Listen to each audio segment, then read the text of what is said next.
গত 7 দিন হলে দেশে ক্যাকডাউন চলতেছে, এদিকে কাজ কামনা যায় এখানে সেলুন করাছে, শেপ টেপ কইরা শ্বশুর বাড়ি যা কয়েকদিন আরামাইশ করে খাই। ভজন দাদা আদা সিট খালি আছে কি, আমার একটু শেপ করাই দেন না ভাই। হ্যাঁ হ্যাঁ, আসেন আসেন ভাই, বসেন বসেন।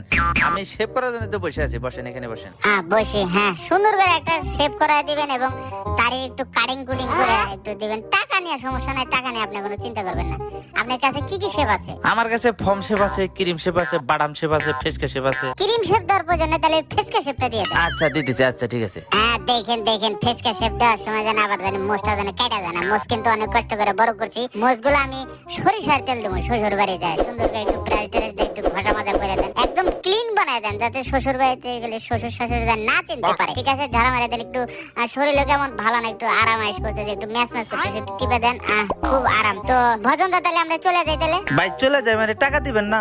এই ভজন দা, আজ পর্যন্ত কেউ আমার কাছে টাকা চাওয়ার সাহস পায় না। টেডির জন্য তো সারা বাংলাদেশ ফ্রি।